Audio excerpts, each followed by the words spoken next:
What it do, YouTube? It's your boy Buzzy, man. I'm coming back at y'all with another reaction video. Today we got which continent had the worst serial killer. If y'all enjoy these type of videos, make sure y'all hit that like and subscribe. And always, man, let's go ahead and get into it.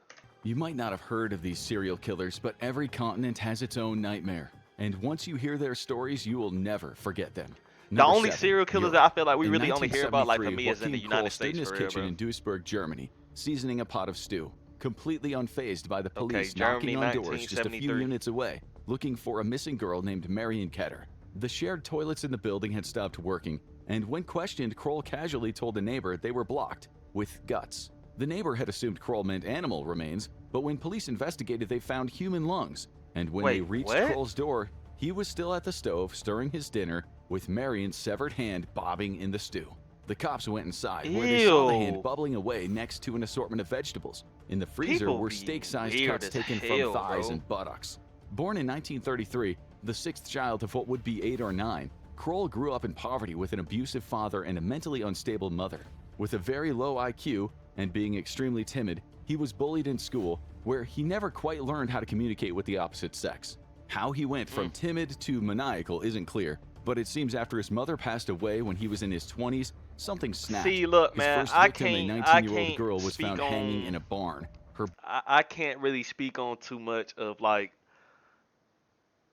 this is not right, bro. Like if you are getting bullied, bro, like as hard as that shit might sound, bro, you have to stand up for yourself, bro. Like that that is the only way. People are going to mess with you all your life, bro. Like it don't matter how young, how old, it's always going to be some type of way that people want to just, I don't know what it's a human nature type thing, bro. If you don't stand up for yourself, start cracking jokes. It don't even matter if you get your ass beat, bro.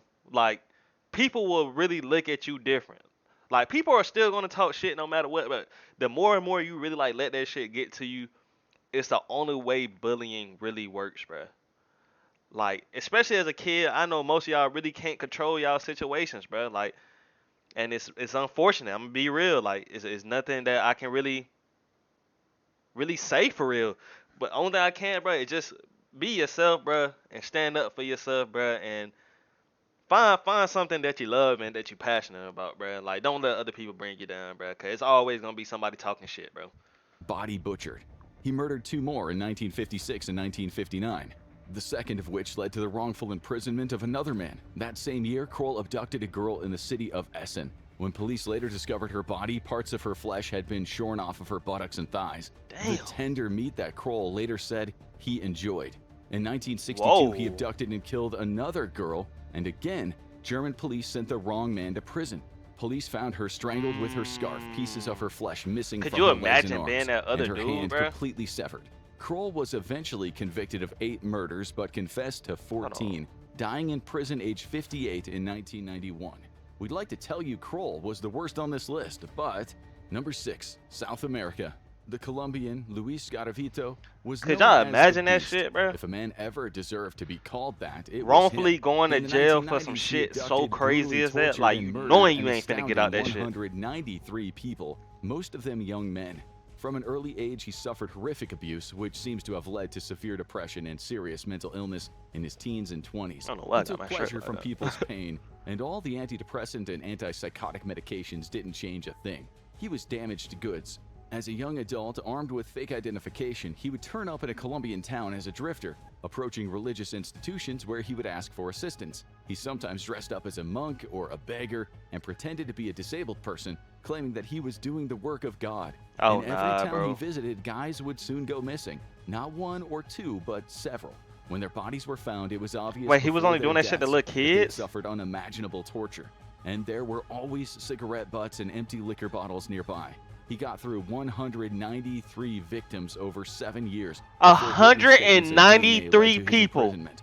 And 193 is a conservative estimate. They It might have let been him kill 221. But why was he 193 so people. cruel? He had his own innocence obliterated as a child. He later told himself that he made a pact with the devil during a Ouija board experiment, and it was through such violent acts that he gained control of his life. Control that he never Wait, had. they said he was He touched later as a told kid? psychiatrists, "I've always longed to be important, to be on television, in the press, and for everyone to talk about me." He believed that during the murders, in his drunken rage, he would enter a kind of violent psychosis, and then when it was over, he would sit above the mutilated bodies and cite scripture from the 57th Psalm. He died in prison in Nah. 2023, age 66, the year he was up for parole. Can there be even worse than him? Damn, Well, he keep was finna watching get and you'll out? see. They was finna let a Number nigga out with 5, 193 Australia, bodies? Oceania. On December 30th, 1989, two 19-year-old Australians, Deborah Everest and James Gibson, vanished after being last seen in Sydney. They were heading to a music festival in Albury, about 340 miles away. On January 25, 1990, a 24-year-old British man, Paul Onions, was in Australia. Glad to be away from his mechanic's job, as so many young Brits did back then, he was going to work on Australian farms to pay for his adventure down under. The next day, he was hitchhiking on the side of the road when a car pulled up and offered to take him where he wanted to go.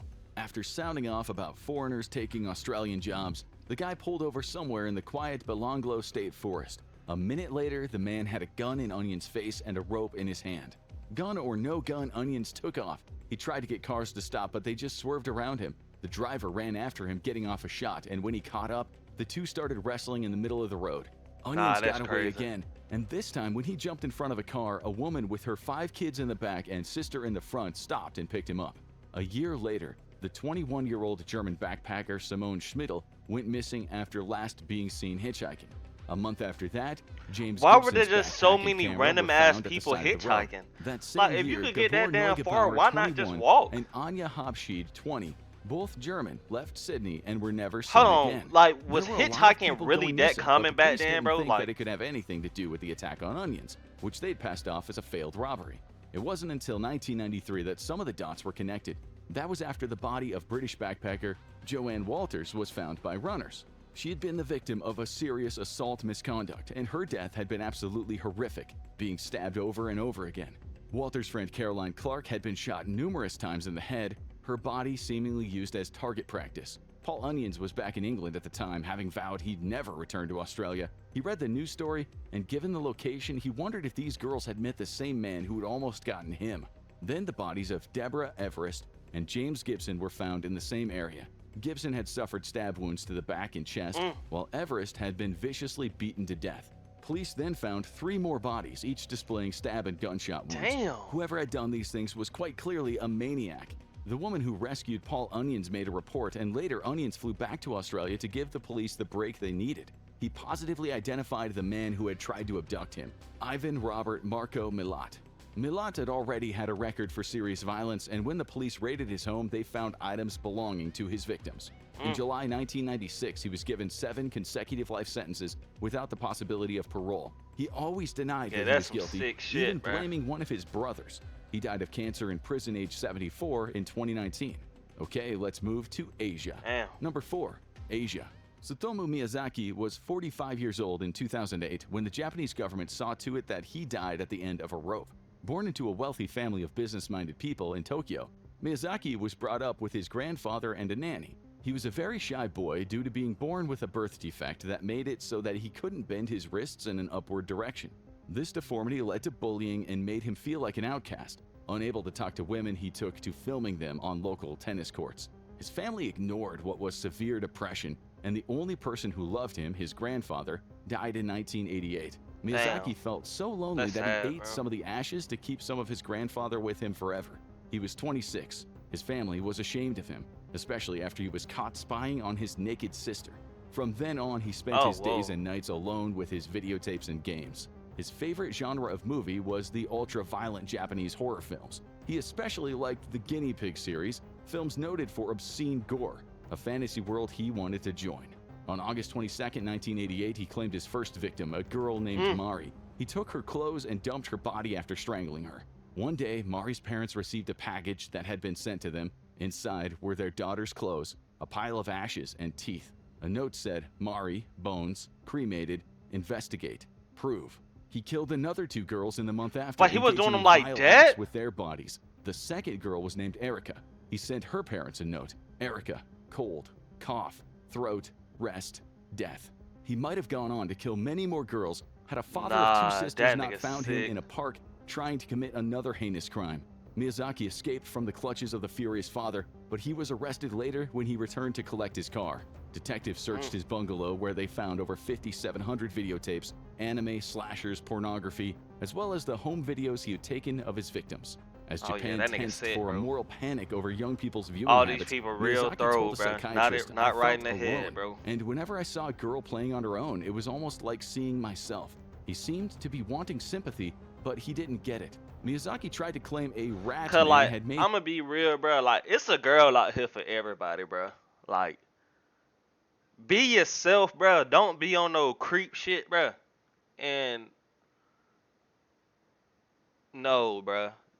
These some sick motherfuckers, bro. him kill those girls, a cartoon creature that had taken hold of his mind. Psychiatrists agree These he folks had a sick, personality bro. disorder, but the courts didn't buy his insanity plea. And after retrials and years spent reading comics in jail, he was finally hanged. His last words to his lawyer were, "Please tell the world that I'm a gentleman."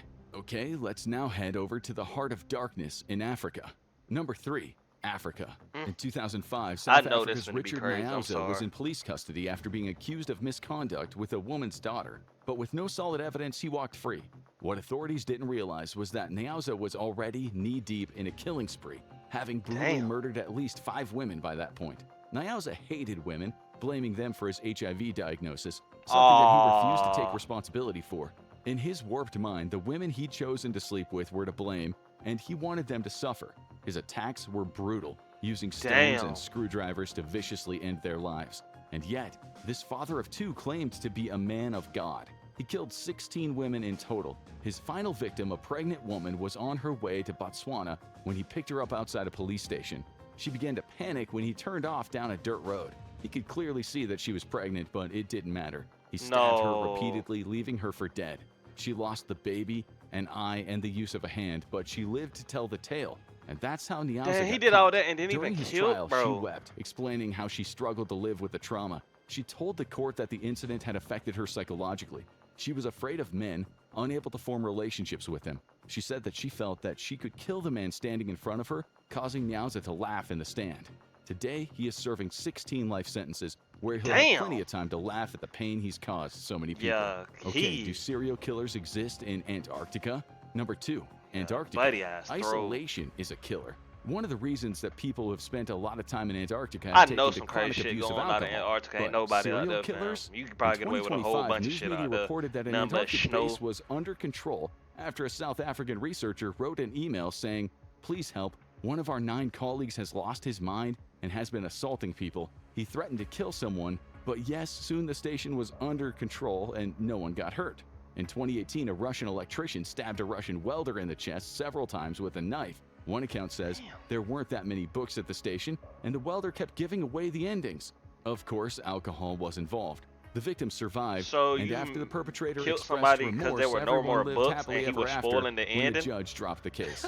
And in May Hey, 2000, he'll hate people on Instagram. 32-year-old Australian astrophysicist Rodney spoiling Marks suddenly everything. became ill. Fever, stomach pain, nausea. If it's a Within show that you 24 watch hours, or he something was that you dead. like, don't The get first on doctors thought beforehand. It natural will be causes, spoiled. but this was the South Pole in winter. His body couldn't be flown out for an autopsy for 6 months, so it was stored in a freezer at Amundsen Scott Station. When his remains were finally examined at Christchurch, New Zealand, it was revealed Rodney Marks had died from methanol poisoning. There were no clear answers, and despite multiple investigations, the What is mystery of his methanol? death remains unsolved to this day. So unless you count the Chinese Like construction workers chasing penguins off of cliffs, there haven't been any confirmed murders in Antarctica. Okay, now for the continent you've all been waiting for.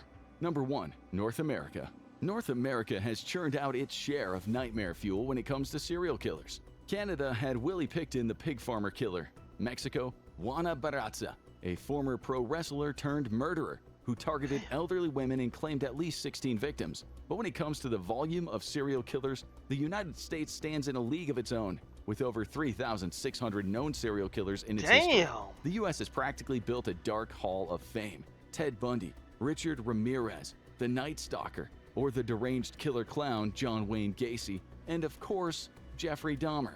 In terms of numbers, the highest body count probably goes to Carl Eugene Watts, the Sunday morning slasher. It's thought that Watts murdered 53 women and girls in the 70s and 80s, but the real 53? number is suspected to be over 100. Over But the very 100? worst is the Candyman, Dean Coral. Oh, I ain't This fucking former with nobody US Army named the soldier and Candyman. businessman was loved Stay by the the fuck poor away kids from in his me. Houston My Heights parents neighborhood taught me not to because take he'd give candy them from free strangers. candies from his factory, but he was also a sadist.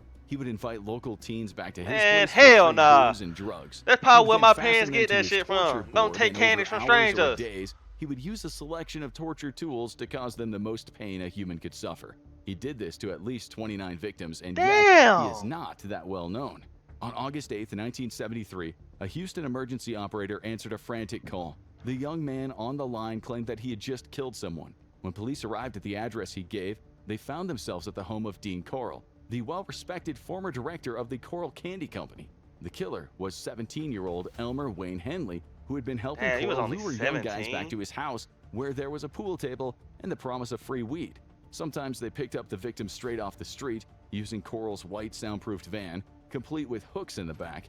Henley and his accomplice David Owen The Brooks were fucking paid for candy each man. victim, A sometimes up white to man. $200. But everything changed Come the on, night bro. that Y'all had to Henley use brought y'all over Rhonda brains. Williams, a girl escaping abuse at her home, and her friend Tim Curley. They thought that they were just crashing somewhere safe. Neither of them knew they were stepping into a house of horrors, where Williams' boyfriend, Bruh. Frank Aguirre, Like, had really already think been about how brutally random tortured it and is for killed by some the random man they ass were about person to to walk meet. up on When you they and arrived, really Coral invite was you over to their furious. shit, He bro. wasn't interested in girls. Hell Eventually, no. Coral calmed down and handed out some weed and solvents for what he said would be a huffing party. Soon, all three teens were semi-conscious and tied up, their mouths gagged. Henley told Coral that if he let him go, he would help with the torture and murder. Coral agreed and untied him. The others still thought that it was some kind of twisted game as Coral passed a large hunting knife to Henley and demanded he start on Williams. As Henley kept inhaling paint fumes from a bag to desensitize himself to the unfolding horror, Coral tied Curley and Williams to the torture board. Henley really didn't want to kill Williams, so when Coral wasn't looking, Henley grabbed his gun and leveled it at the man who had once called him partner. Coral laughed, daring Henley to shoot. He shot Coral 6 times. After the Damn. truth came out, the world was in shock. The judge in the case said it was the most extreme example of a man's inhumanity to man. He showed no leniency to the two boys, calling Henley a monster who should be removed from society. Brooks had testified that I'm be Henley real, I had ain't also never heard engaged of in this shit torture and before. murder. But what But I'm both not boys fucking with really nobody did has named the never Candy been clear. Man. They would both appeal their sentences. I'm not fucking with Brooks nobody with died no in big prison ass in white truck 2020, like that. and 68-year-old Henley's parole is up in October 2025. Which of these killers chilled you the most? Who That do you think motherfucker history has said the forgotten? Candy Drop your Man. thoughts in the comments. Now have a look at a man who could Hey have been on man, this if y'all enjoyed that video, bro, that was some crazy shit, bro. Everybody, use your head, especially being out in the real world. Please use your head, especially the younger audience. Listen to what your parents tell you, especially if your parents, you know your parents good people, bro, and your parents ain't never did you no wrong, bro. Like, listen to your parents, bro. Your parents not gonna try to tell you nothing wrong, bro. Um, be aware of your surroundings. Don't fuck with nobody named the Candy Man, and don't fuck with nobody with no big ass white truck, man. Other than that, bro, y'all be safe, man. If y'all enjoyed that video, make sure y'all like, subscribe, bro. We out, bro. That's some sick shit, though.